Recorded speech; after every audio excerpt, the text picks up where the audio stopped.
Bom dia, professor. Olá, bom dia, Lorival. Bom Bom dia. dia.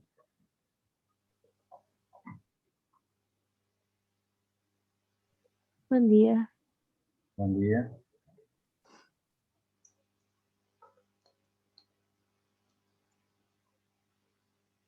Eu proponho aguardarmos mais um minuto, enquanto algumas pessoas estarão ainda a ligar. Já iniciamos a nossa aula.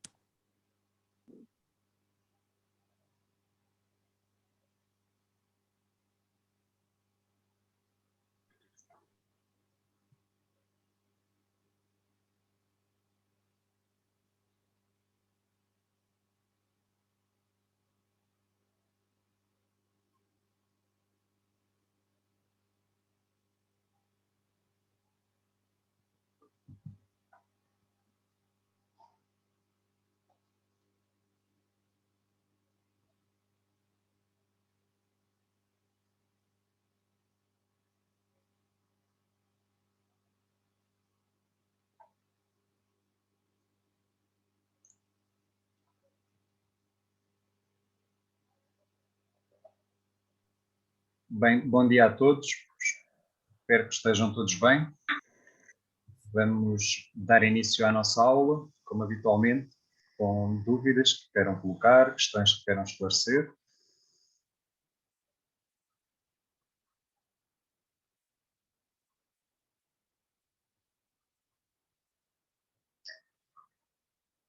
Ok, não havendo questões por enquanto, vamos avançar. Relembro que nos aproximamos da data limite para a entrega do vosso primeiro trabalho, um trabalho de análise de vídeo, um grupo, sobre uma situação de futebol da Liga dos Campeões e da Liga Europa de 2021. Bem, não se esqueçam que têm de o entregar até ao próximo dia 2 de abril, diretamente no Moodle, e o vosso trabalho tem de ser um ficheiro em formato de vídeo. Salientar mais uma vez a nota de que todos os grupos devem ter uma situação diferente dos demais. Se algum grupo tiver a mesma situação, terá 0 valores nessa avaliação. Se 2 grupos tiverem. Não é? Alguma dúvida relativamente a este primeiro momento de avaliação? Sim, senhor. A situação tem que ter 3 minutos ou o vídeo em si, com as nossas explicações e assim, tem que ter 3 minutos? Exatamente. A vossa análise, o vosso vídeo, não pode exceder os 3 minutos. Está bem? A situação pode ser uma situação muito breve. Não tem duração mínima nem máxima. Está bem? Agora, os 3 minutos aplicam-se ao tempo total para vocês fazerem a análise dessa situação, ou seja, ao tempo total do vosso vídeo. Ok, obrigado. Obrigado, Carolina. Mais questões? É preciso toda a gente submeter o trabalho no Moodle ou basta um por grupo? Não, basta um por grupo, Rodrigo. Obrigado, é Ok. suficiente. Uma pessoa submete e é importante é que no vosso vídeo vocês tenham a identificação de todos os elementos do grupo, está bem? Com o nome e o número do aluno.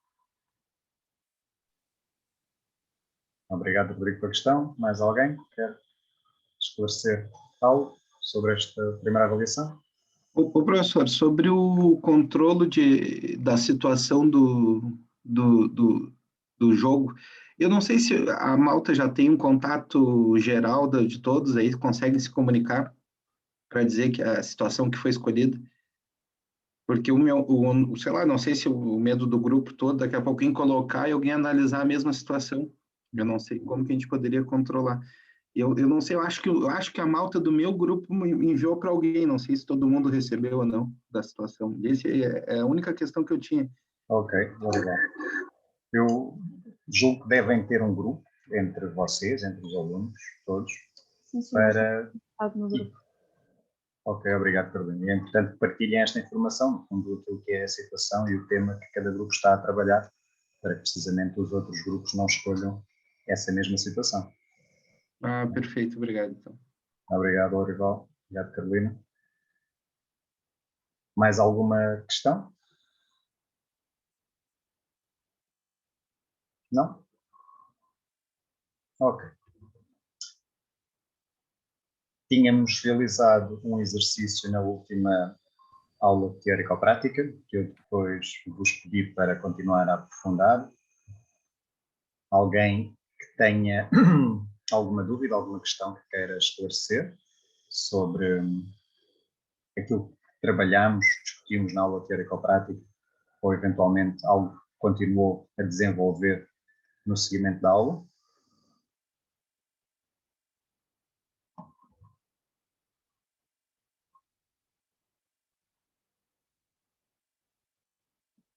Não? Ok, perfeito. Então, eu peço-vos que possam aceder ao Moodle novamente. Terão lá uma questão para responder. Mais uma vez, é uma situação de treino, está bem? Ainda não conta para a avaliação, mas é importante que possam ir ao Moodle, possam entrar, possam ver se está tudo bem, se tem alguma dificuldade, algum problema que vos possa ajudar, está bem? Dar-vos no máximo 3 minutos, apenas para fazerem esta ligação, para entrarem, para verem a questão, para responderem e verificar se está tudo ok. Bem, volto a dizer, é apenas uma situação de treino, mas importante não deixarem de a fazer. Se entretanto alguém tiver alguma dúvida, alguma questão, alguma dificuldade que queira colocar, esteja à vontade para intervir, está bem? Passamos então a esta fase aqui do treino, da resposta a esta questão, para o quarto momento de avaliação. Vamos avançar então com os conteúdos da nossa aula de hoje. Entramos agora numa parte mais aplicativa, que já começámos a fazer de alguma maneira na última aula teórico-prática, que tem a ver com o estudo e análise de situações típicas no futebol. Ou seja, o futebol, nós já percebemos, em termos globais, o que é a modalidade, já trabalhamos algumas ferramentas que nos permitem entender alguns aspectos particulares da modalidade e conseguir ter a capacidade para intervir nesses mesmos aspectos. Agora temos de ir um bocadinho mais fundo naquilo que é efetivamente o conhecimento específico da modalidade para poder utilizar as ferramentas e as matérias que temos vindo a trabalhar nessa compreensão dessas situações da modalidade. E o futebol, de facto, é um jogo relativamente simples, que tem um conjunto de situações que nós podemos, de alguma maneira, tipificar. Isto é, que nós podemos considerar como situações típicas porque tendem a acontecer regularmente na modalidade, ao longo do jogo, e que importa conhecermos essas situações para poder preparar os nossos jogadores da melhor forma possível para lidarem com elas, para as poderem realizar ou poderem contrariar caso os adversários as realizem. Lembrar que uma das ferramentas importantes e que vamos utilizar neste estudo é o modelo de referência simplificado que vos foi apresentado, o diferencial de tempos, que é maior ou igual que a linha, e que nós vamos utilizar como ferramenta de base para analisar e para estudar estas situações também.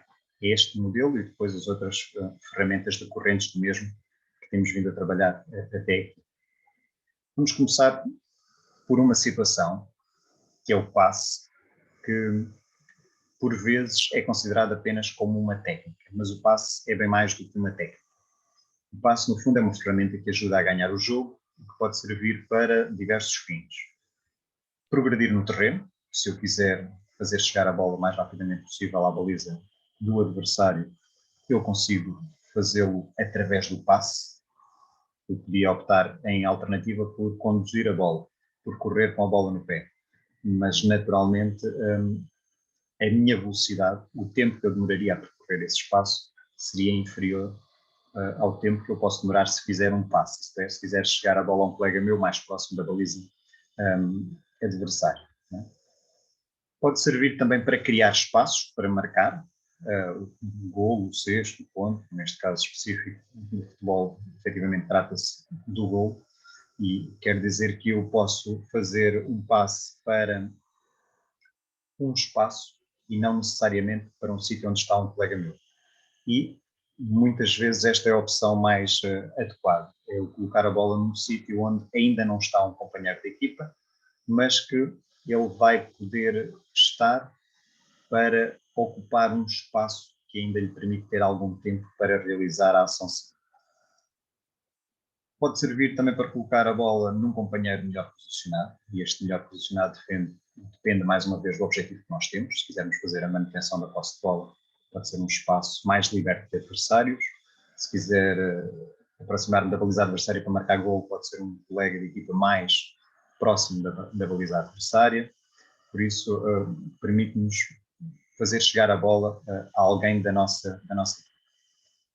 Pode servir também para descoordenar os adversários, aquilo que habitualmente se chama desequilibrar a defesa, criar, no fundo, espaços entre os jogadores da equipa adversária que possam ser aproveitados para nos aproximarmos da baliza deles e para marcar golos. E esta utilização desta ferramenta pode servir também para este jogo de desequilíbrio da organização defensiva adversária. Pode servir simplesmente para passar o tempo, e às vezes é uma estratégia utilizada principalmente quando nos aproximamos do final do tempo regulamentar de jogo e o resultado é favorável à equipa que tem posse de bola. Pode ser uma forma de evitar que o adversário recupere a bola e que possa criar perigo na nossa baliza. No fundo, estas são algumas das utilidades que esta ferramenta tem no jogo, para o qual é importante nós termos esta noção para quando a utilizarmos, podermos utilizar da melhor forma possível. Isto é apenas um pequeno exemplo de uma situação relativamente recente.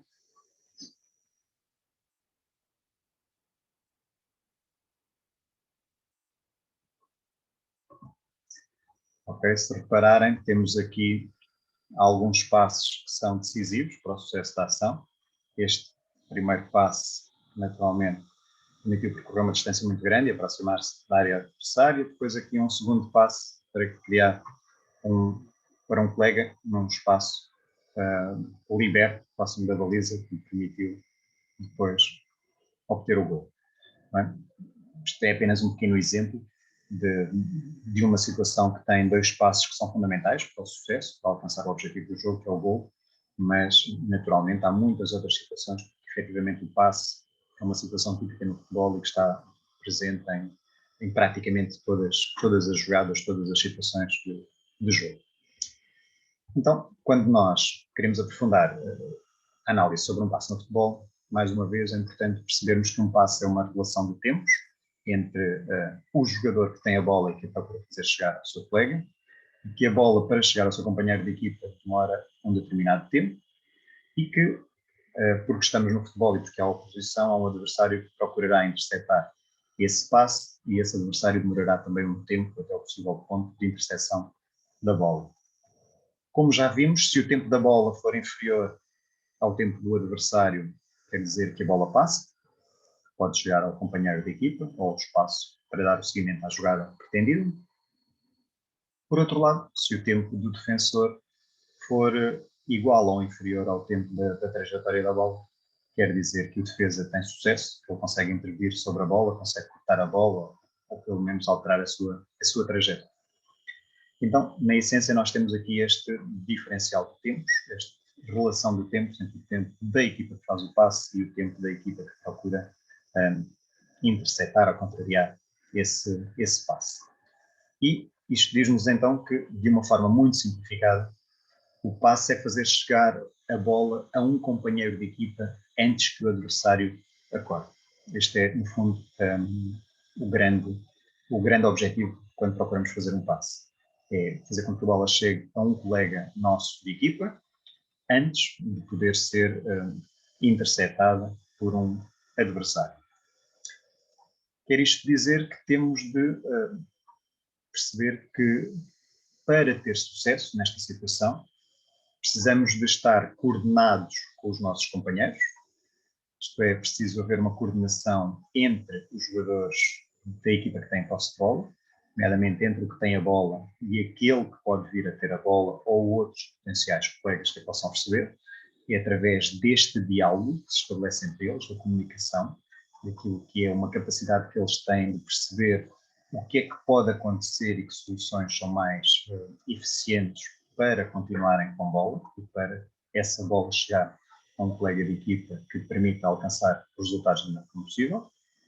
E este passo serve também para obter vantagens sobre os opositores, de alguma maneira para os enganar ou para poder aproveitar uma vantagem temporal que nos permita alcançar o objetivo, seja marcar gol, seja simplesmente ficar com a posse de bola para deixar o tempo de jogo passar.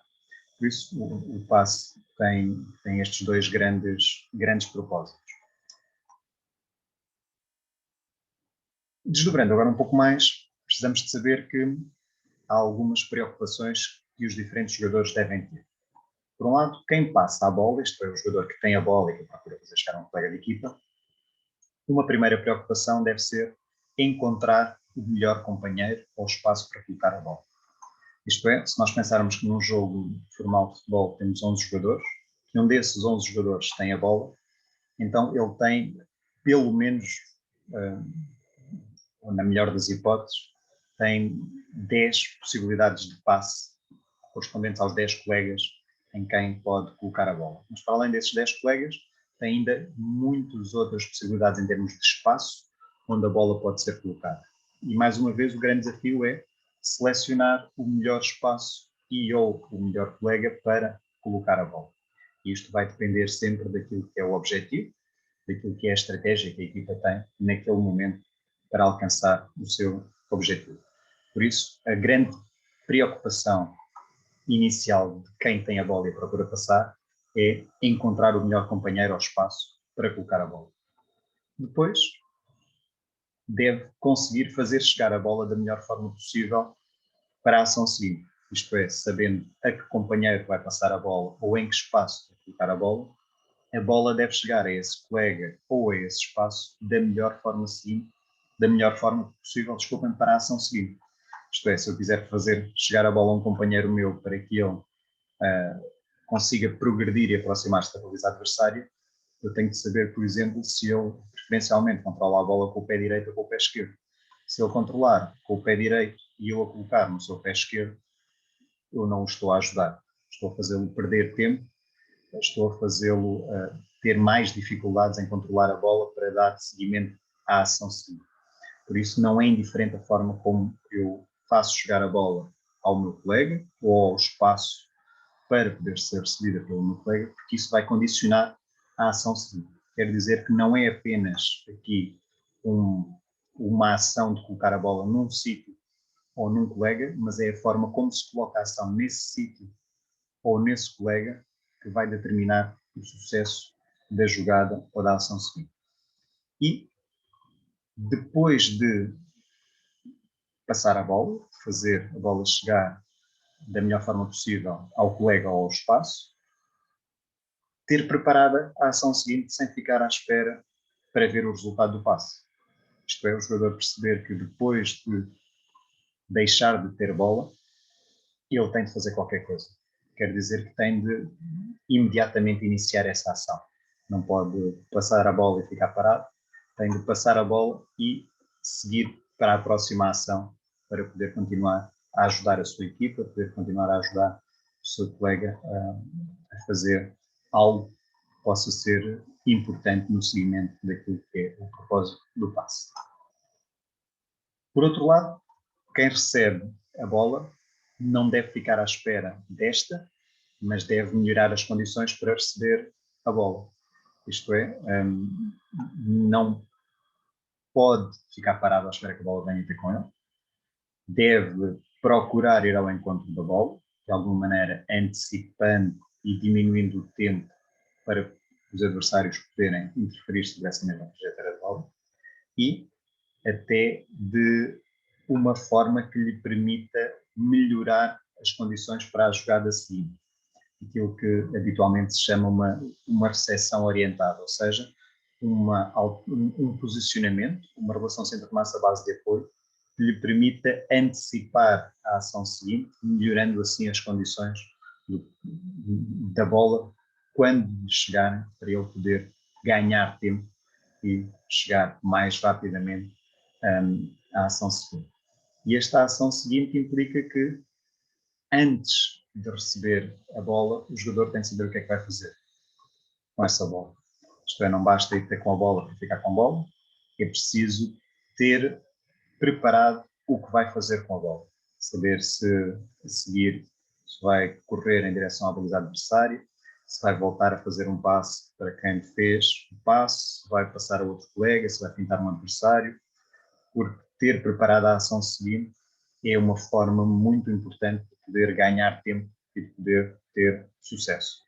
Então, quer dizer que este receber o passe não é se quiserem, uma ação passiva, é uma ação que tem de ter uma intenção e tem de ter uma antecipação do que fazer na próxima jogada.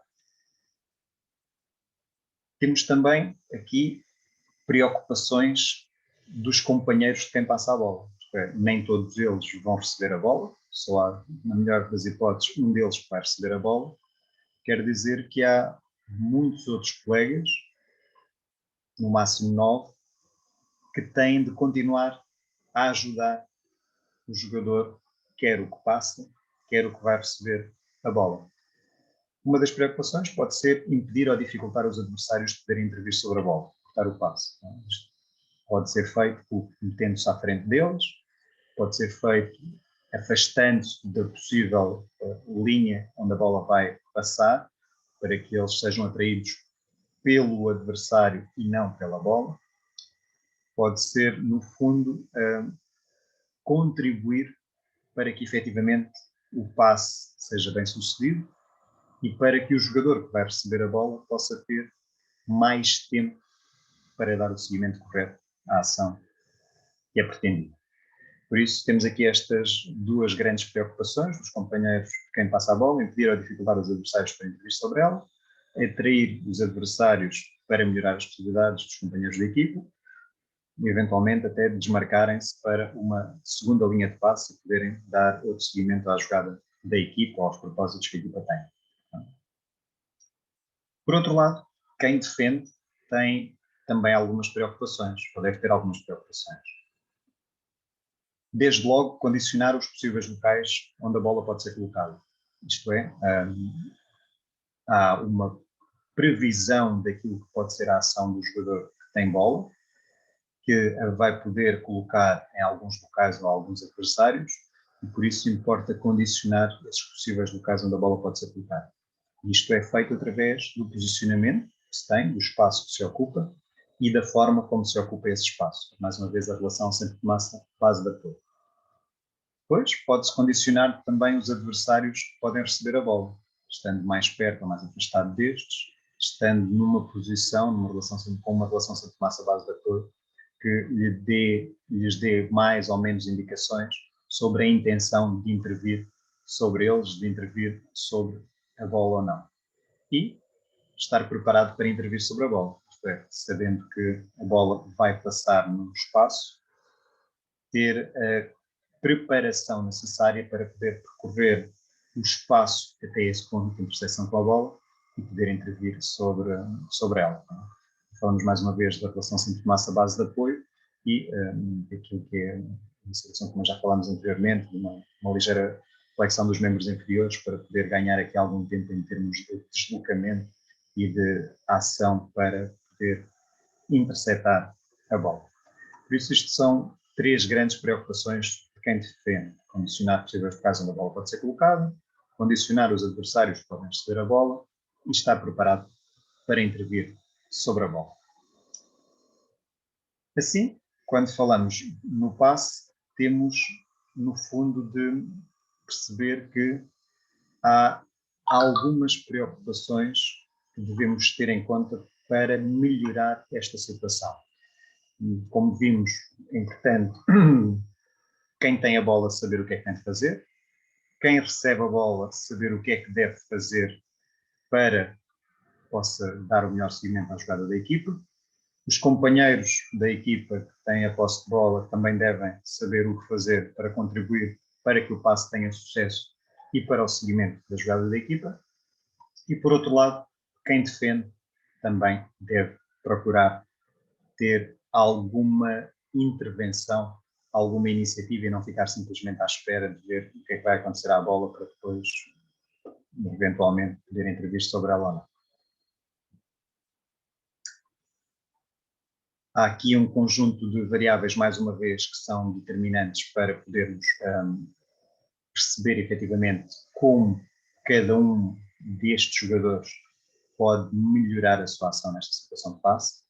Recordemos que se estivermos a falar do tempo e de diminuir o tempo que a bola demora a chegar a um colega de equipa, este tempo pode ser diminuído ou diminuindo o espaço que a bola pode percorrer ou aumentando a velocidade desta bola para que ela vá com uma velocidade maior e consiga demorar menos tempo para percorrer esse espaço. Já vimos que para diminuir a velocidade, para aumentar a velocidade da bola, podemos aumentar o tempo de aceleração ou a aceleração da bola, que esta aceleração da bola é aumentada através da força que é exercida na bola, que depende destes diferentes fatores, da energia cinética, da cadeia cinética do jogador que está a fazer o passe, da sua relação com a massa base de apoio, ou das diferentes componentes da força, intensidade, direção, sentido, quantificação e tempo de atuação. Assim, quer isto dizer que quando nós procuramos integrar os tempos que estão inerentes a esta situação dos desportos coletivos, muito em particular do futebol, do passe, aquilo que devemos procurar fazer é ter sucesso diminuindo o tempo da nossa ação para que o adversário demore sempre mais tempo e consiga assim ter menos possibilidades de sucesso. Quando falamos do tempo de quem passa, falamos mais uma vez de entradas sensoriais, aquela primeira preocupação de decidir onde ou em quem colocar a bola. Tratamento central, é esta decisão que falamos, em que depois de eu ler o jogo, de perceber onde é que estão os meus companheiros, onde é que estão os adversários, onde é que estão os possíveis espaços, eu tomo a decisão mais adequada e depois ter uma saída motora, isto é, preparar a ação que me permite aplicar força na bola para que esta tenha um deslocamento e demore um tempo a percorrer esse espaço. Por outro lado, quem procura interceptar a bola, o defensor, também terá entradas sensoriais, isto é, ele vai procurar ler informação que lhe permita, tão rapidamente quanto possível, saber o que vai acontecer à bola, qual é que vai ser o passe, para onde é que a bola vai ser direcionada, tomar uma decisão com base nessas informações, nessas entradas sensoriais que recolheu e ter uma saída motora, que neste caso, muitas vezes, na esmagadora maioria das vezes, é um deslocamento para procurar interferir sobre a trajetória da bola. E aquilo que nós conseguimos ver quando procuramos sobrepor estes tempos do jogador que passa e do jogador que intercepta a bola, é que se, como vimos anteriormente, se o tempo da bola for inferior ao tempo do jogador que procura interceptar, então a bola passa, o passe é bem sucedido. Quer isto dizer que quando a bola chega ao seu destino, o defensor ainda não acabou a sua ação e ainda não conseguiu ter sucesso. Por outro lado, se houver uma antecipação de quem está a defender, essencialmente feita ao nível das entradas sensoriais, das informações que se recolhem, nomeadamente na saída motora do jogador que vai fazer o passe, então conseguimos aumentar as possibilidades de sucesso e fazer com que o tempo do defensor seja igual ou inferior ao tempo da bola. Quer dizer que esta relação de tempos pode ser condicionada a favor do jogador defensor se este procurar antecipar a recolha de informações sobre a saída motor do jogador para fazer o passe. Isto é, sobre aquilo que é a sua capacidade de acumular energia cinética, de aplicar uma força à bola para que ela depois tenha um deslocamento.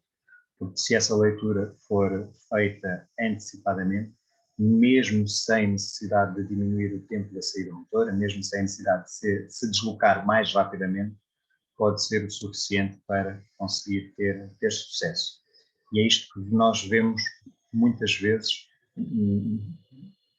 a contribuir para o sucesso daquilo que são os jogadores mais experientes, os jogadores já com alguma idade e que não conseguem ser tão rápidos nas suas saídas motoras, mas efetivamente o que lhes permite ter sucesso é esta antecipação, esta recolha de informações que, permitindo-lhes entender mais cedo o que vai ser feito pelos jogadores da equipa adversária, lhes permite antecipar a sua tomada de decisão e a sua saída motora, e por isso aquilo que muitas vezes parece é que eles conseguem estar no tempo certo, no local certo, mesmo sem serem mais rápidos. Efetivamente, esta entrada sensorial é determinante para o conseguir ganhar vantagem em termos de tempo. Então, como é que nós devemos intervir numa situação destas para melhorar o passe, quer estejamos a falar do contexto da escola, do clube, independentemente daquilo que seja o contexto de intervenção, quando estivermos a falar no passe no futebol? Se efetivamente é assim, como nós estávamos a apresentar anteriormente, em que há uma decisão do jogador com bola, em perceber em que espaço ou em que jogador vai colocar a bola, como fazer chegar a bola a esse espaço ou a esse companheiro da melhor forma possível para a ação seguinte, e se efetivamente há aqui um conjunto de relações temporais que são importantes serem equacionadas pelo jogador que passa, pelo jogador que vai receber a bola, que até pelos defensores, que hão de procurar condicionar estas possibilidades. Será que devemos trabalhar assim, de uma forma que ainda é muito usual, vermos jogadores em pares com uma bola, procurando fazer chegar a bola de um ao outro, muitas vezes colocando o foco apenas naquilo que são aspectos técnicos que permitem fazer chegar a bola ao companheiro, mas esquecendo todas as outras, todos os outros fatores que estão inerentes à situação de passe e que efetivamente permitem contribuir para o seu sucesso. Estou cada vez mais convencido que estas situações, como as que estão representadas nestas imagens, não permitem trabalhar o passe. Quando muito, aprimorar algo sobre a aplicação de forças na bola, mas mesmo assim ainda de uma forma algo duvidosa, porque efetivamente não há grandes constrangimentos aqui, enquanto que quando procuramos aplicar uma força na bola como uma situação destas de passe, efetivamente eu não me limito a aplicar a força na bola, eu tenho de ser capaz de aplicar essa força na bola dissimulando a ação que vou fazer para procurar enganar os adversários, para procurar de alguma maneira evitar que eles consigam interferir sobre a bola. Então, quando eu estou em contextos destes, em que tenho dois jogadores frente a frente com uma bola, que estão experimentando aplicar forças na bola, com diferentes partes do corpo, diferentes partes do pé, efetivamente não é uma forma de trabalhar o passe, não é a melhor forma de poder desenvolver e aprimorar aquelas capacidades que vimos anteriormente que são essenciais. Quer isto dizer que podemos fazer situações como aquelas anteriores, mas que efetivamente estamos a desperdiçar capitais muito valiosos, nomeadamente o tempo, o material e efetivamente pessoas, porque elas estão a fazer coisas que não estão a contribuir para a capacidade, para a situação que nós pretendemos melhorar. Então, como é que devemos fazer? No fundo, devemos ter presente que a grande preocupação no treino ou na aprendizagem do passe no futebol deve ser criar e desenvolver coordenações entre os jogadores da mesma equipa, identificando janelas de oportunidade, evitando a interferência dos opositores. Quer isto dizer que eu tenho de ter colegas de equipa, pelo menos um colega com bola e um companheiro que não tenha bola, quem tem bola procura fazer chegar a esse companheiro de equipa, e tem que ter pelo menos um adversário, alguém que procure interferir sobre a trajetória da bola, procure condicionar as possibilidades de decisão e de ação do jogador com bola, mas também as possibilidades de ação e de decisão do jogador sem bola. Se eu não tiver pelo menos estes 3 jogadores, a bola, um espaço para poder jogar e objetivos que façam o jogador com bola ter diferentes soluções para procurar alcançar esses objetivos, então dificilmente eu estarei a trabalhar o passe no futebol.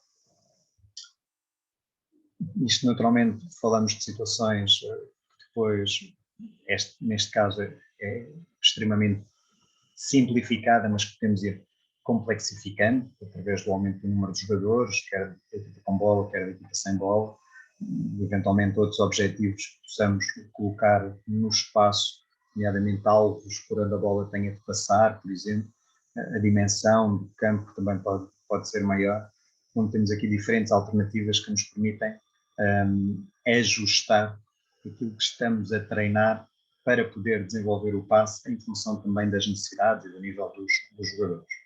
Depois, há também aqui a possibilidade de se realizar algumas situações de laboratório, algumas situações que hoje em dia são até relativamente fáceis de operacionalizar com as novas tecnologias, com os telemóveis, com os computadores, em que podemos criar algumas situações em que os jogadores podem procurar centrar a sua leitura de jogo, desenvolver a sua leitura de jogo através da identificação dos momentos onde os adversários têm possibilidades de ação mais viáveis, através daquilo que é a sua colocação centro de massa base de apoio, como é que essa centro de massa base de apoio condiciona, por exemplo, as possíveis trajetórias de bola ou possíveis intenções em termos de movimentação e de ocupações de espaços. Quer isto dizer que hoje é possível desenvolver um conjunto de situações que permitam melhorar esta situação típica do jogo de futebol, que é o passe, de uma forma um pouco mais complexa, um pouco mais ajustada àquilo que efetivamente é esta situação de passe, que não é a simples troca de bola entre 2 colegas de uma mesma equipa. Dúvidas que possam ter até aqui? Alguma questão que queiram colocar, que pretendam clarificar? Eu tenho, professor. Florival, força. Vou, mais uma vez, incomodando, importunando. Não, olha essa, eu que agradeço. Força. Na realidade, professor, quando a gente fala em contexto escolar, a gente está diversificando bastante, no meu ponto de vista, tá? Uhum. A gente está diversificando bastante as condições técnicas assim das crianças. Tem miúdos que não sabem nem bater na bola, né? Nem fazer um passe inicial, aí teria que fazer da evolução para chegar na oposição, para criar alguma dificuldade tentando trazer, colocando a realidade do jogo. Não que não tenha que ser feito isso desde criança, inclusive no contexto escolar. Mas se a gente pegar, professor, no próprio jogo em si, do alto rendimento, eu acredito que mais de 50% dos passes são passes que praticamente tem que os próprios colegas da equipa criam linhas de passes, são passes daqui a pouco laterais, ou passes que eles tentam ter o mínimo risco possível na execução, para evitar uma perda de bola, uma interceptação, né, ou algo do tipo. Então, eu acho que o crescimento, porque hoje a gente vê assim, futebol muito... jogadores muito... Os diferentes são os que conseguem aliar a parte física, a parte técnica no alto nível, e esses são diferentes. Mas se a gente pegar que a grande maioria dos jogadores, eles não são diferentes, eles são muito comuns e às vezes ou dominam muito a técnica e não tem a parte física tão apurada, ou o contrário, daqui a pouco é fisicamente muito bom e tecnicamente não consegue dar um passe de 5 metros, tem dificuldade. Nesse sentido, eu não sei, eu tenho dúvidas ainda quando, por exemplo, e aí trazendo para o contexto da formação, ou do início da formação, até que ponto a gente tem que evoluir primeiro na técnica do passe, para depois criar a oposição, porque às vezes a gente pode criar até uma frustração no miúdo, que não consegue dar um passe, vai estar sempre, né, sendo interceptado, ou daqui a pouco não consegue executar o passe da melhor maneira possível. Então, sinceramente, eu tenho uma dúvida, a partir de que momento a gente consegue colocar a oposição, se primeiro a gente não teria que treinar ao máximo o passe, daqui a pouco a força, a distância de um colega para o outro, porque às vezes um passe de 2 metros é diferente de um passe de 12, né? A força que tu aplica, o espaço que tu vai buscar.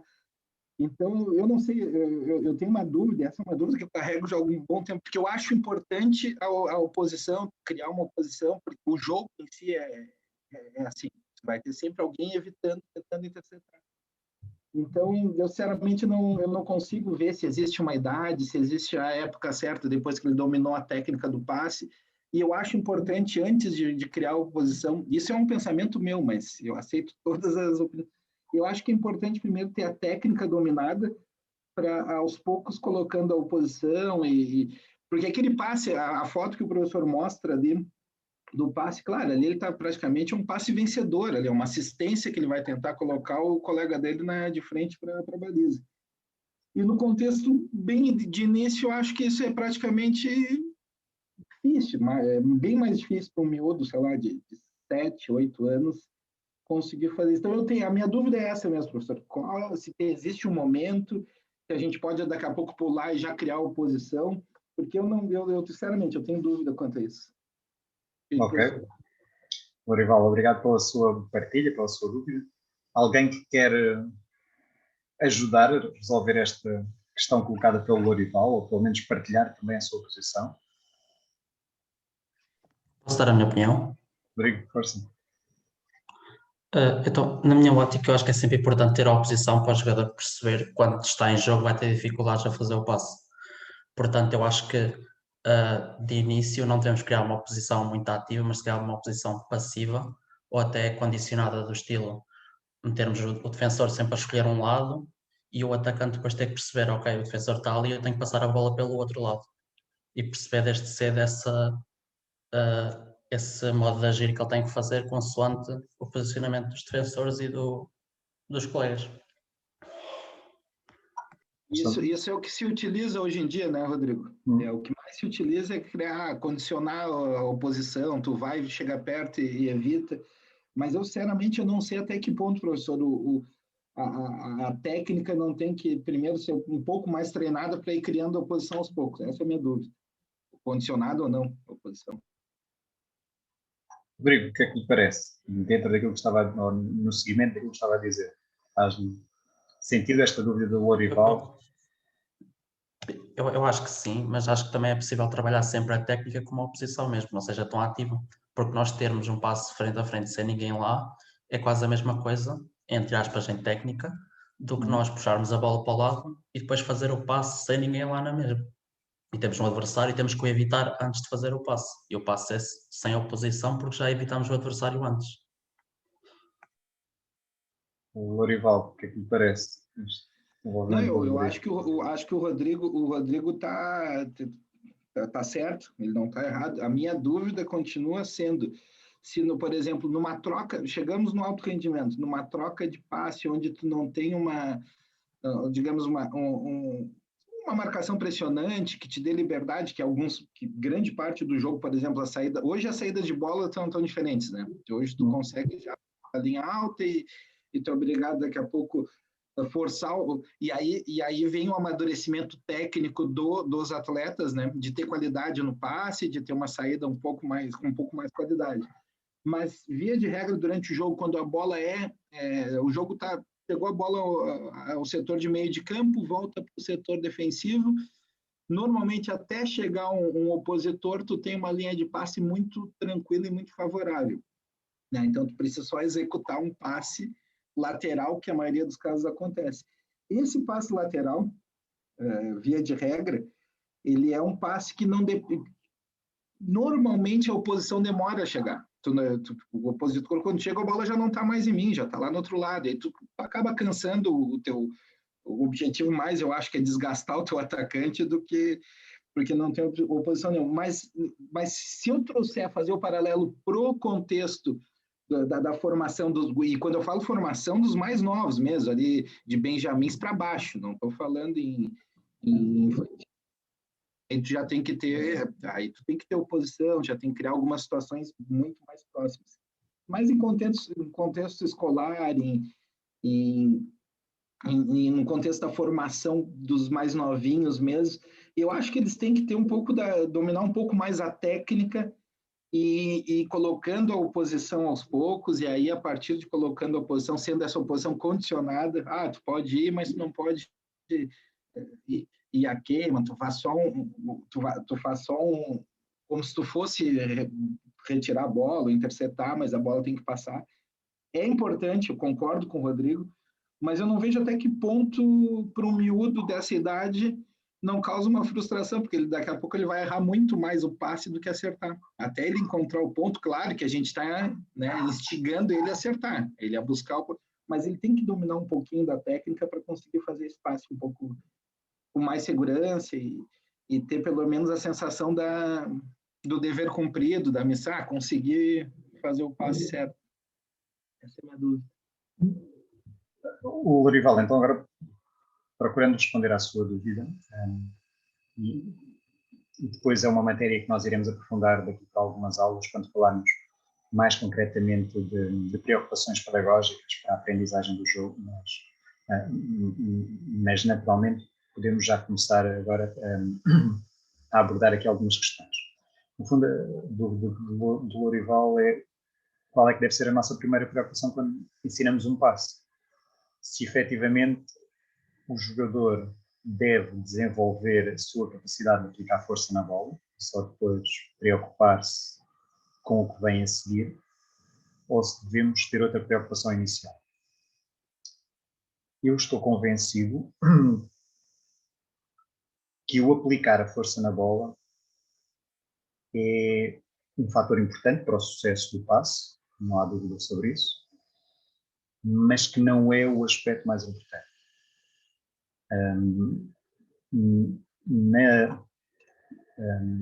Naquele quadro que eu estava a apresentar aqui há pouco, vou procurar partilhar aqui convosco novamente.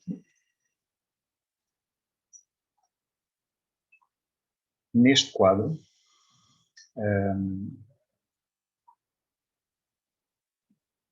aquilo que o Lorival está a destacar, essencialmente, é a saída motora, ou seja, a ação do jogador para poder aplicar uma força à bola e ela ter uma trajetória que ele há de pretender. Este é apenas o aspecto final, visível do que é um passe, segundo esta perspectiva que estava a apresentar. E é um processo que inicia com as entradas sensoriais, em que o jogador tem de começar por identificar aquilo que era, como apresentei neste slide, o encontrar o melhor companheiro ao espaço para colocar a bola, ou seja, no nível das entradas sensoriais, onde é que eu quero fazer chegar a bola, e para isso eu preciso de saber que tenho companheiros que podem receber a bola, que tenho adversários que podem interferir sobre a bola e que tenho espaços favoráveis para os meus companheiros poderem receber a bola. E que só depois é que eu devo ter a saída do motor, o intervir sobre a própria bola. Ora, se efetivamente quando nós avançamos e o determinante fosse a saída motora, qualquer artista de circo era muito melhor jogador de futebol do que qualquer futebolista que nós conhecemos. Quem diz artista de circo, diz ginasta, meninas da ginástica rítmica, porque de facto eles conseguem este tipo de desportistas ou este tipo de performances, centra muito o desenvolvimento da capacidade da pessoa se centrar em si e controlar um objeto, a relação delas com esse objeto, nomeadamente com a bola. Isto é muito evidente, por exemplo, naquilo que às vezes nós vemos ligado ao futebol, chamado freestyle, não é? Temos um jogador que faz um conjunto de malabarismos muito interessantes com bola. Mas eu não conheço nenhum desses freestylers que seja efetivamente um bom jogador de futebol. E o contrário já se verifica às vezes. Muitas vezes, muitas vezes. Por isso eu estou convencido que nesta situação de passe, se as entradas sensoriais, se perceber o que está à minha volta, se percebendo o que está à minha volta, eu tiver de tomar a melhor decisão com base nessas informações para decidir onde colocar a bola, se isto antecede o intervir sobre a bola, o fazer forças sobre a bola, então eu estou convencido que nós não podemos negligenciar isto na aprendizagem do passe. Mas estou de acordo com o que o Lorival diz, que é, quando nós pegamos, principalmente em meninos com 5, 6 anos, 7 anos talvez, até um bocadinho antes, efetivamente, se eles ficarem apenas centrados no jogo com a bola, eles muitas vezes ficam frustrados porque não conseguem fazer chegar a bola onde eles gostariam que ela chegasse. E essa frustração, creio eu, é boa, que é um aspecto também importante para desenvolver nos jogadores de futebol, em termos dos aspectos psicológicos, que é eles saberem que as coisas nem sempre vão correr como eles gostariam que corressem. E eles têm de perceber porque é que isso não acontece como eles gostariam. Mas quando eles ficam frustrados porque a bola não vai para onde eles gostariam que ela fosse, mas sabem onde é que gostariam de colocar a bola e como é que gostariam de a fazer lá chegar, creio que isso é muito importante porque será indicador de que eles estarão a ter umas entradas sensoriais que lhes permitem ler o jogo e estarão a tomar decisões que lhes permitem escolher o melhor sítio para colocar a bola. Podem ainda ter dificuldades nas saídas motoras, efetivamente no aplicar a força à bola para ela ir para o sítio pretendido. Mas, efetivamente, isto é um problema que é mais fácil aprimorar com a idade, principalmente se tivermos em conta que chegamos aqui a uma idade crítica em termos de desenvolvimento juvenil, que é normalmente ali a puberdade, onde há um crescimento ósseo, articular, muscular, relativamente significativo e que se sabe que provoca desajustes muito importantes também em termos das capacidades técnicas dos próprios desportistas, dos próprios jogadores. Quer dizer que nós muitas vezes podemos aprimorar aqui uma técnica de uma forma muito evidente para estas idades, mas depois quando chegam ali aos 14, 15 anos, mais ano, menos ano, há sempre aqui desequilíbrios neste aspecto da saída motor. Se não existir uma base sólida em termos de compreensão do jogo e de tomada de decisão com base nas informações que se escolhem do jogo, será mais difícil depois os jogadores conseguirem reajustar as suas saídas motoras para continuarem a ter sucesso. Quer isto dizer que eu acredito que é preferível iniciar a aprendizagem do passe precisamente por situações relativamente complexas e em que criem a necessidade à criança de saber que tem de fazer um passe. Porque efetivamente o passe só deve ser feito com um propósito. E o propósito não é apenas fazer chegar a bola a um colega. É fazer chegar a bola a um colega para mais qualquer coisa. Seja porque esse colega está mais próximo da baliza adversária porque quer marcar gol, seja porque há um adversário que me quer roubar a bola e eu tenho de a manter na minha posse, na posse da equipe, e por isso faço chegar a um companheiro com mais espaço e mais capacidade ou mais tempo para dominar essa bola. Então quer dizer que eu tenho de ter um propósito para o passe, para fazer uma força sobre essa bola, porque fazer a força sobre a bola é a ação, é a consequência. Antes disso eu tenho de ter uma intenção, tenho de ter um objetivo. E se nós não desenvolvermos essas intenções, esses objetivos, só fazer a força na bola não me permite fazer um passe de acordo com aquilo que são as exigências do jogo de futebol. Porque o jogo de futebol não é apenas o jogo com a bola, é o jogo com o outro, com o colega e com o adversário, através da bola. Agora, Não é uma questão pacífica, eu sei, em termos de aprendizagem, principalmente em fases iniciais do jogo, idades mais baixas. Começo por ensinar a saída motora ou começo por focar nas entradas sensoriais e nos tratamentos centrais? Eu acredito que devemos começar pelas entradas sensoriais e tratamentos centrais, tendo lá a bola, a mesma. E muitas vezes simplificando até esta dificuldade de intervir sobre a bola, por exemplo, deixando os meninos jogarem com a mão. Ou às vezes até tirando o próprio objeto de jogo, não é? Nós, se calhar, alguns de vós fizeram essas brincadeiras do próprio futebol humano. Ou seja, quando nós estamos a fazer esse tipo de jogos, de exercícios, estamos a privilegiar as entradas sensoriais e o tratamento central. A saída motora é uma coisa que vem em consequência que vem dar resposta a, e não é a base. Ou seja, se a base não é a saída motora, se a essência não é a saída motora, então fará sentido começarmos por aí? Eu estou convencido que não. Agora, percebo que possa não estar certo, porque existam pessoas, como muitas acreditam seguramente, que o mais importante é os meninos e as meninas saberem fazer uma força na bola, e por isso passam muito tempo a desenvolver a técnica individual, é verdade. Mas também fruto da minha experiência e da aplicação de algumas destas estratégias em idades mais baixas, efetivamente o desenvolvimento da relação da criança com a bola traduz-se em resultados visíveis muito mais rápidos, mas não se traduzem a médio e longo prazo numa maior capacidade para resolver os problemas do jogo de futebol. Porque, efetivamente, os problemas do jogo de futebol não são os problemas do jogo com a bola, da relação da criança com a bola, mas são os problemas da relação com os outros através da bola.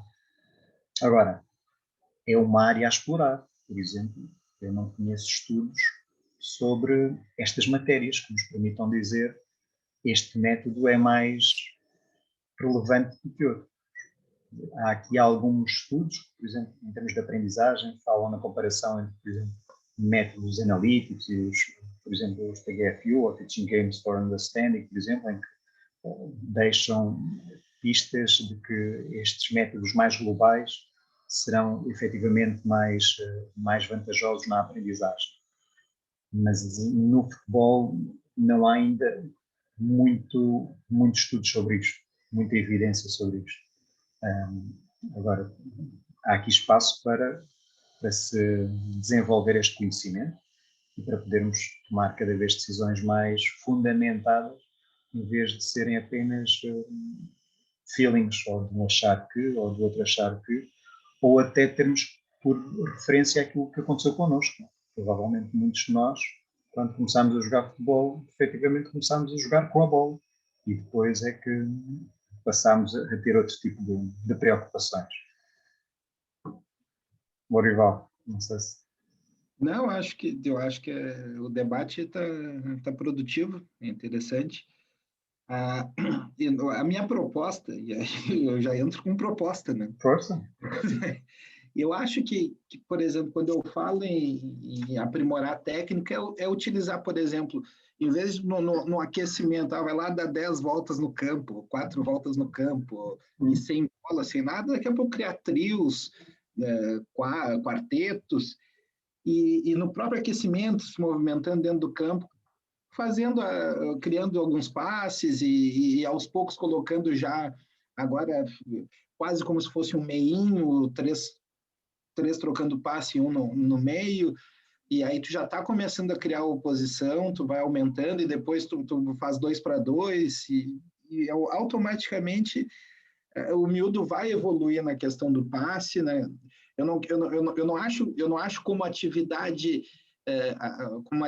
principal para desenvolver o passe tu ficar um passando a bola para o outro. Acho que isso aí não leva a lugar nenhum. Mas no aquecimento, acho que questão de 10, 12 minutos ali, durante o aquecimento, poderia ser introduzido situações assim, que fariam com que o miúdo não aos poucos ele aprimorasse a técnica e colocando automaticamente a oposição dentro do próprio aquecimento. E não como atividade fim mesmo, a atividade principal. Hoje o treino vai ser passe, aí tu bota o miúdo lá num lado, o outro no outro, um passando para o outro. Acho que nesse sentido eu concordo, eu acho que não evolui praticamente nada, a não ser a força da batida na bola. Mas são são assuntos a serem explorados e buscar solução para isso, professor. Acho que tem um espaço enorme para ser explorado. Sim, sem dúvida. Esse acho que é o ponto mais importante, é que efetivamente, e apesar de se ter vindo a evoluir muito nos últimos anos em termos de investigação no futebol, esta é uma área que ainda pode ser muito mais desenvolvida e muito mais aprofundada.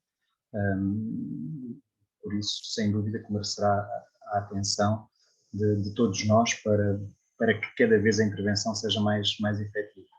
Claro, eu acredito que nós, num treino ou numa aula, devemos desenvolver todas estas capacidades e não apenas as saídas motoras, porque muitas vezes aquilo que acontece é nós ficamos muito presos aos gestos, à ação dos jogadores com a bola e negligenciamos que, de facto, o jogo exige a interação destes diferentes fatores, que eles estão todos permanentemente presentes e que nós, ao isolarmos alguns desses fatores, estamos a formar futebolistas coxos.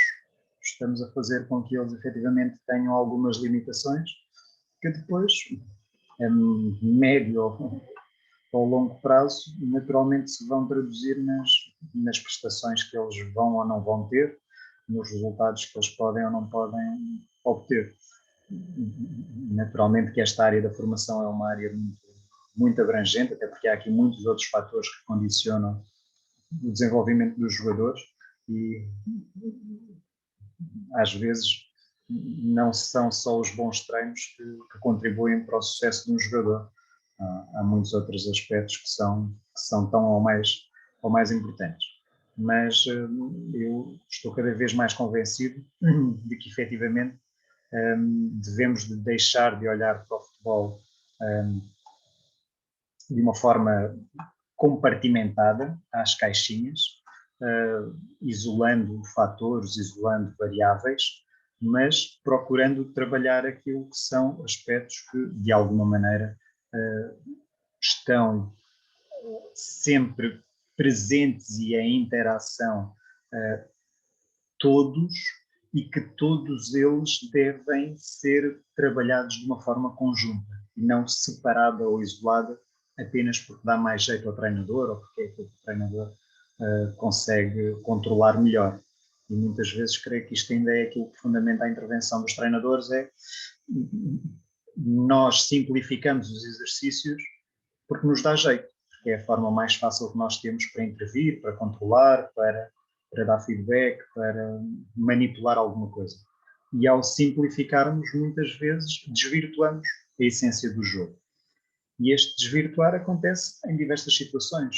Se olharmos agora para o remate, o remate é também, nesta mesma linha de pensamento, uma relação entre pelo menos dois jogadores. Entre o jogador que procura fazer chegar a bola à baliza num determinado tempo e um adversário que a procura impedir de entrar na baliza e que demorará também um tempo na sua ação. Se o tempo da bola for menor do que o tempo do defensor ou do guarda-redes, neste caso, é golo. Por outro lado, se o guarda-redes demorar o mesmo tempo ou menos do que a bola a chegar à baliza, então ele consegue ter sucesso. E aqui, mais uma vez, temos esta noção de tempos, do tempo da saída motora, do tempo de deslocamento da bola, mas também sem esquecermos que este tempo da saída motora é sempre antecedido pelas entradas sensoriais e pelo tratamento central. Da mesma forma, o tempo de quem procura defender a bola não é apenas o tempo da saída motora. Esse é o tempo visível que nós conseguimos, de alguma maneira, observar de uma forma mais evidente. Mas antes da saída motora, terá havido uma tomada de decisão, um tratamento central, e uma entrada sensorial. Terão havido estímulos que se recolheram. Por exemplo, esta é uma situação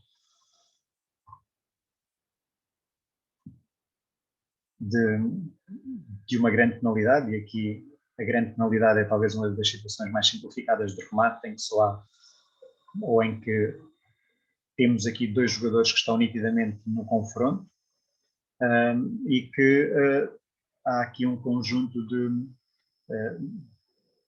de conhecimento que podemos ter sobre esta situação através desta situação mais simplificada da grande penalidade.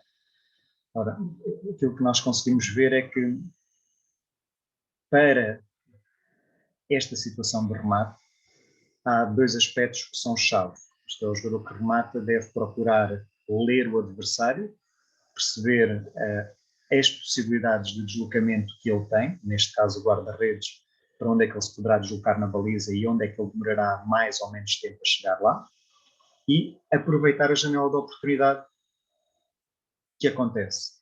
Isto é, porque o adversário não está parado, porque ele pode alterar a todo momento a sua ação, o seu movimento, porque podemos até ter jogadores adversários que possam também interferir e que possam deslocar-se, ter uma ação direta sobre possíveis linhas de remate ou possíveis zonas da baliza. Quer isto dizer que o jogador que remata tem de também conseguir identificar oportunidades de remate.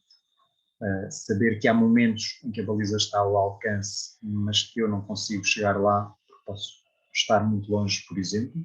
Que há outros momentos em que eu já posso estar mais próximo da baliza, posso chegar a bola à baliza, mas não tenho uma linha de remate para lá chegar. Então, é importante o jogador que remata ter estas duas grandes preocupações. Ler o adversário, perceber as possibilidades de deslocamento do adversário, de através desse deslocamento interferir na trajetória da bola, e aproveitar a janela de oportunidade, sabendo que há sempre oportunidades distintas, umas que vão aparecendo, outras que vão desaparecendo ao longo do tempo. Por outro lado, quem defende também deve ter aqui algumas preocupações, saber que não deve ficar à espera da bola para reagir, se tiver apenas como preocupação ler a bola, ficar à espera dela ser rematada para depois ver onde é que ela vai, tem muito menos tempo para intervir, e esta situação da grande penalidade é um exemplo muito evidente disso. Quer dizer que ele deve procurar ler o adversário, deve procurar interpretar a sua saída motora, aquilo que ele vai conseguir fazer para acumular energia cinética e aplicar força na bola, para assim antecipar a trajetória que a bola pode vir a ter. Precisamos de saber depois que há aqui uma relação de tempos, ou algumas relações de tempos, que são importantes não ignorarmos nesta situação. Esta, mais uma vez, é da grande penalidade, mas depois pode ser extrapolada para outras situações, se nós compreendermos aqui o princípio por detrás desta relação de tempos. Sabemos que, em regra, os melhores guarda-redes não demoram menos do que um segundo a deslocar-se do centro da baliza até um dos postos laterais. Este é um tempo referencial, cerca de um segundo, a chegar a um dos postos. Sabemos que os tempos de reação nestas situações de jogadores dificilmente andam abaixo dos 0,4 segundos. Depois sabemos que para velocidades de bola entre os 30 e os 100 km/h, que são, digamos, a maioria das situações de remate nestas condições, fazem com que a bola demore entre 0,4 a 1 segundo a chegar à baliza. Quer dizer que se nós tivermos uma bola que demora 1 segundo a chegar à baliza, esse 1 segundo é praticamente o tempo que o guarda-redes precisa para se deslocar do centro da baliza até um dos postos. Logo, se o guarda-redes estiver à espera de ver para onde é que a bola vai depois dela ter sido rematada, que ele não tem qualquer hipótese de poder defender essa bola. Então ele tem de antecipar essa sua ação, tem de ler aquilo que é a saída motora, o gesto, a acumulação de energia cinética, as forças que vai conseguir fazer para aplicar na bola o rematador, para poder recolher informações sobre a possível trajetória da bola. E há algumas coisas que são evidentes neste jogo entre o rematador e o guarda-redes. Por exemplo, neste momento, nós conseguimos perceber claramente que o guarda-redes já está a definir um dos locais para onde se vai deslocar, onde ele nesta situação relativamente simplificada tem duas opções, 3 se quiserem, fica no meio, vai para a sua esquerda ou vai para a sua direita. Sabemos que neste momento, porque ele começa a fazer a extensão da perna esquerda e começa a inclinar o seu centro de massa para o lado direito, ele se vai deslocar para o seu lado direito. E isto acontece 0,52 segundos antes do rematador tocar na bola. Quer dizer que muito antes, meio segundo antes do rematador tocar na bola, o guarda-redes já tomou uma decisão e já iniciou a sua saída motora em função da decisão que ele tomou.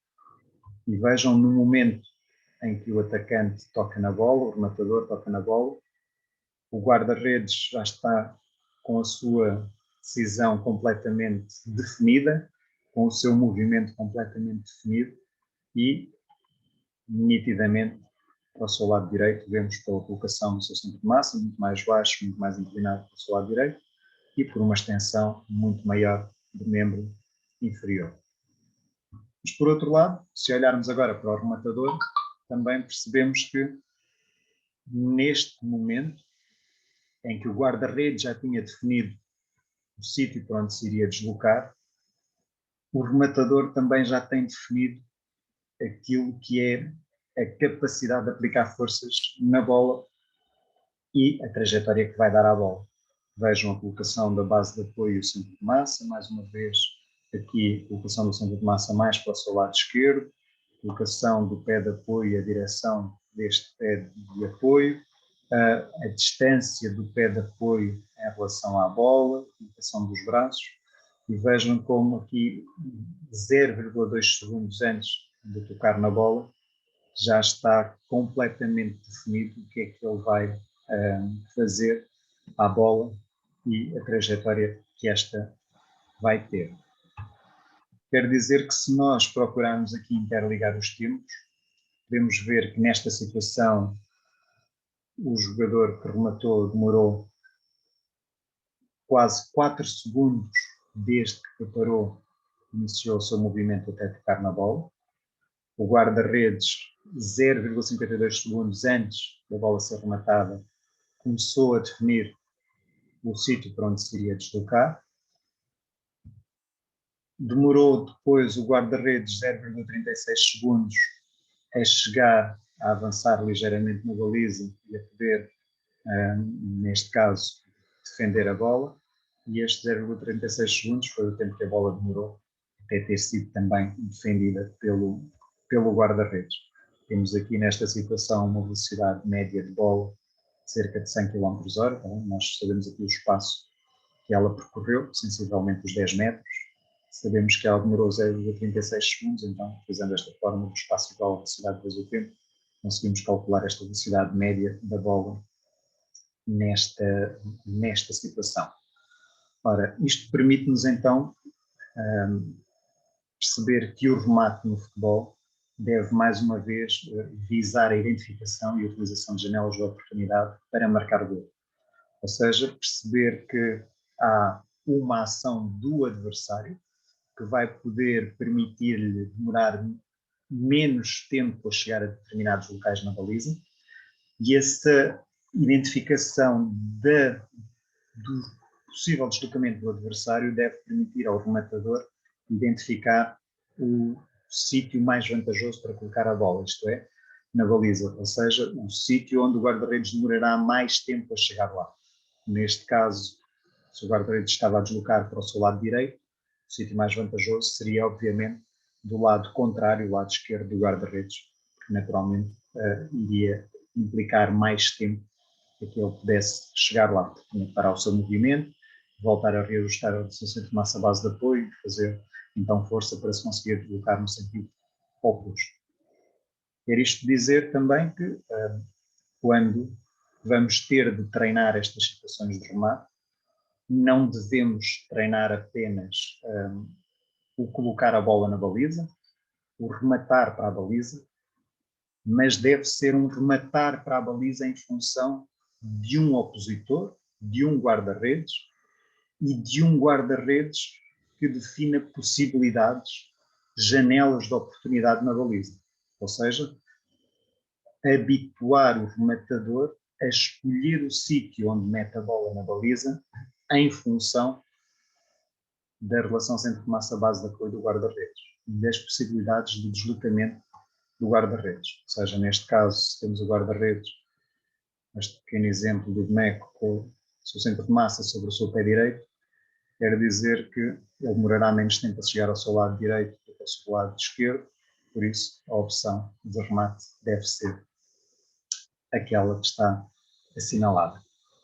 Naturalmente, podemos também ter aqui outro tipo de jogos ou de situações que podem permitir aos jogadores, sem estarem apenas em campo, mas quando estão em casa, quando estão no telemóvel, no computador, fazer alguns pequenos jogos que lhes permitam trabalhar essencialmente esta questão das entradas sensoriais do tratamento central, nomeadamente com situações de vídeo que eles possam estar a ver e em que possam estar a assinalar quando é que identificam para onde é que a bola vai ser rematada e se sabem ou não sabem para onde é que ela vai ser rematada e quanto tempo antes de ela ser rematada é que o conseguem fazer. Dúvidas que tenham, questões que queiram colocar, partilhar?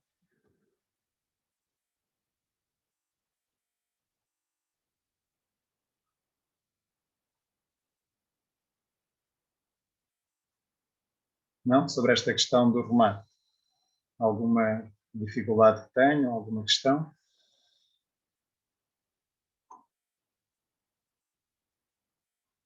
Aqui também creio que podemos, de alguma maneira, recuperar a questão que foi colocada há pouco pelo Lorival, relativamente ao passe, e em que aqui no remate também é muito frequente vermos, quando se quer trabalhar o remate, termos um jogador que procura colocar a bola na baliza, e muitas vezes até sem oposição, com alguns alvos.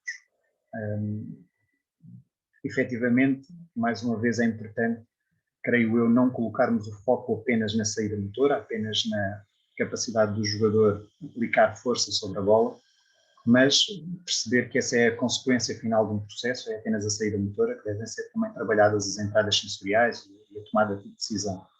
E que isto implica ter oposição. Quando se faz remate, temos de ter oposição, temos de ter pelo menos um guarda-redes e temos de obrigar o rematador a definir a colocação da bola na baliza em função das possibilidades que o guarda-redes lhe dá, do sítio para onde ele se prevê deslocar, a forma como ele pode deslocar-se mais rapidamente ou não a determinados locais na baliza. Sim?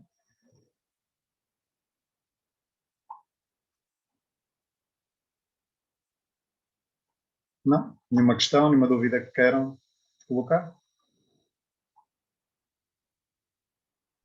Para mim é mais claro, professor, no remate é mais clara a situação da oposição. Para mim é muito mais fácil, muito mais perceptível que tem que ter o opositor, porque ele, além de treinar a tal saída motor, ele está também tentando buscar, né, recolher as informações onde eu posso. A minha questão era mesmo relativa ao passe, mas também já o professor está quase me convencendo já. Sim. O conjunto, eu acho que é importante trabalhar o conjunto, mas... Sem dúvida, o conjunto é importante. Acho que não podemos aqui... Nessas idades, minha única dúvida é nessas idades muito pequenas, assim, mais baixinhas, assim, dos A minha experiência diz-me que nestas idades mais baixas, que as crianças gostam muito de desafios que vão para além do jogo com a bola. Só se eu os meter a jogar com a bola, tirando meia dúzia deles, e são muito poucos, o jogo torna-se desinteressante quando é só com a bola. O jogo é interessante quando é com os outros, quando é com o outro. Porque quando é só com a bola, só se deixar o menino ou a menina só com a bola, a esmagadora maioria deles, passado poucos minutos, desinteressa-se da bola. Tem de ter mais qualquer coisa. E esse mais qualquer coisa, creio que é dado pelo colega, pelo adversário, e por isso é que o futebol de rua tem tantos adeptos e provavelmente marca de uma forma muito evidente a capacidade que os jogadores conseguem ter. De facto, no futebol de rua, ninguém vai treinar sozinho, quer dizer, as pessoas vão jogar com os amigos, vão defrontar o outro e as limitações ou incapacidades são sempre ultrapassadas porque, de facto, há a necessidade de as ultrapassar. E muitas vezes no treino nós não criamos a necessidade. Não é? A grande vantagem do futebol de rua é que ele efetivamente expõe as crianças à necessidade de resolver problemas. Eu tenho um que consegue fazer coisas que eu não consigo. Então eu tenho de treinar, tenho de melhorar para conseguir ter sucesso. E muitas vezes no treino nós não fazemos as crianças sentirem as necessidades. Nós treinamos a relação dele com a bola, o melhorar, por exemplo, a capacidade que ele tem de aplicar força na bola, sem ele saber para que é que aquilo vai servir, sem ele ter sentido essa necessidade. E eu entendo que as aprendizagens são muito mais facilitadas, são muito mais proveitosas quando nós temos a necessidade. Porque, de facto, só há duas maneiras de aprendermos. Ou aprendemos por obrigação, ou aprendemos por necessidade. E quando aprendemos por necessidade, creio que as aprendizagens são muito mais duradouras e muito mais eficientes. Porque quando aprendemos por obrigação, se a obrigação desaparece, a aprendizagem também tende a desaparecer. E eu creio que isto pode ser também, mas é apenas um feeling, um dos fatores que pode contribuir muito para o abandono da prática desportiva. É porque, por vezes, nós procuramos promover a prática desportiva como uma questão de obrigação e não como uma questão de necessidade ou de prazer. E porque desaparece a obrigação, as pessoas deixam de fazer. É mais uma vez a história do chicote. Quando a pessoa não tem um chicote, a pessoa deixa de trabalhar. Enquanto que se a lógica da aprendizagem for outra, ou seja, eu não aprendo aquilo porque há um chicote ou porque há uma obrigação, mas eu aprendo porque tenho uma necessidade de aprender, porque tenho uma vontade de aprender, então a aprendizagem torna-se mais eficiente, torna-se mais duradoura. Mas, mais uma vez, é uma questão em que ainda há muito para conhecer, muito para aprofundar, muito para investigar. Ok, mais alguma dúvida, alguma questão que tenham sobre isto? Não? Ok.